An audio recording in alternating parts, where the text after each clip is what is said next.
നടത്തുമ്പോൾ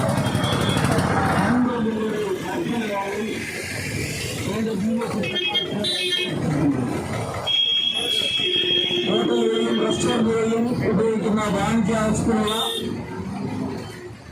പാചക വാഹനത്തിന്റെ വില 1000 രൂപയോളം 1000 രൂപയ്ക്കടുത്ത് ഒറ്റയടിക്ക് വർദ്ധിപ്പിച്ചിരിക്കുകയാണ്. സാധാരണക്കാരായ ജനങ്ങൾക്ക്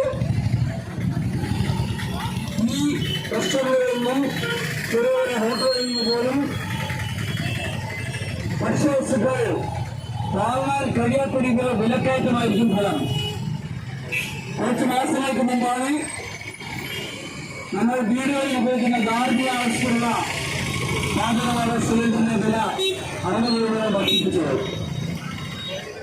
ഇപ്പോൾ വാണിജ്യ ആവശ്യത്തിനുള്ള 19 കിലോയുടെ വലിയ സിലിണ്ടറിനും അതേപോലെ ചെറിയ സിലിണ്ടറിനും വില വർദ്ധിപ്പിച്ചിരിക്കുകയാണ്. ചെറിയ സിലിണ്ടറിന് 800 രൂപ ആയിട്ട് വില വർദ്ധിപ്പിച്ചു. 500 ചില രൂപ ഉണ്ടായിരുന്ന ചെറിയ സിലിണ്ടറിന് 800 രൂപയോളം വില വർദ്ധിപ്പിച്ചിരിക്കുന്നു. യുദ്ധത്തിന്റെ പേരിലാണ് ഈ നടപടി എടുത്തിരിക്കുന്നത്. എന്നാൽ അമേരിക്ക റഷ്യയിൽ നിന്നും ഇന്ധനം വാങ്ങാൻ പാടില്ല, ക്രൂഡ് ഓയിൽ വാങ്ങാൻ പാടില്ല, അല്ലെങ്കിൽ യുറാനിയം പാടില്ല എന്നൊക്കെ അവിടുന്ന് ഉത്തരവ് പുറപ്പെടുവിക്കുമ്പോൾ അതനുസരിച്ച് ഇറാൻ നോക്കിക്കൊണ്ട്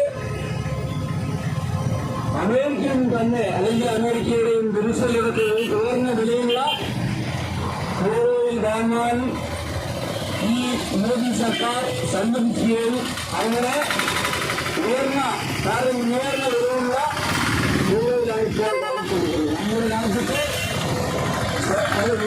പെട്രോളിയത്തിന്റെ കാര്യത്തിൽ സ്വയം പര്യാപ്തത നേടാൻ കഴിയാത്ത കാര്യത്തിലാണ് നമ്മൾ ആ സാധ്യത പോലും ഉപയോഗിക്കാതെ വമ്പൻ പെട്രോളിയം കമ്പനികളുടെ താല്പര്യം മാത്രം പരിഗണിച്ചുകൊണ്ടാണ് ഈ തരത്തിലൊരു നടപടി സ്വീകരിച്ചിട്ടുള്ളത്.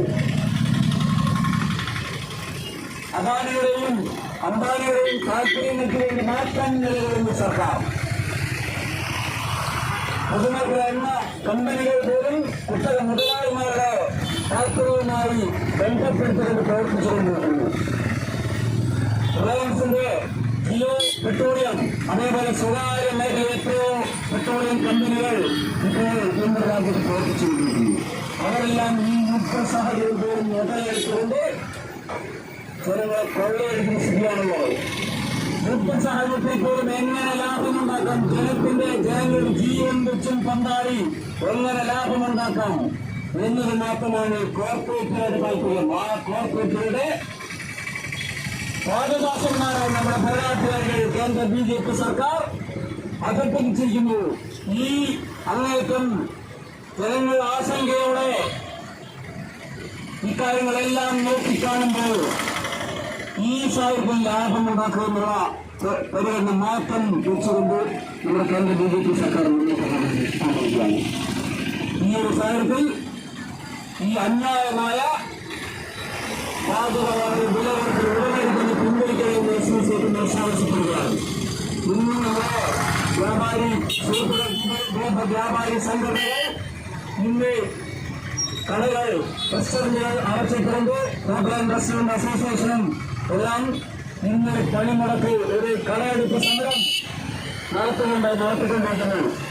SSC കമ്മ്യൂണിസ്റ്റ് സംസ്ഥാന തലത്തിൽ തന്നെ ഈ കടയടപ്പ് സമരത്തോടെ സംഘടനാ തലത്തിൽ തന്നെ വ്യാപാരി സംഘടനകൾക്ക് ഐക്യദാർഢ്യം പ്രഖ്യാപിച്ചുകൊണ്ട് ഞങ്ങൾ സംസ്ഥാനത്തിന്റെ വിവിധ ഭാഗങ്ങളിൽ ഐക്യദാർഢ്യ പരിപാടികൾ നടത്തിക്കൊണ്ടിരിക്കുന്ന ഒരു ഭാഗമായാണ് ഇവിടെ കോഴിക്കോട് ഈ തരത്തിലൊരു ധർണ സംഘടിപ്പിച്ചിരിക്കുന്നത്.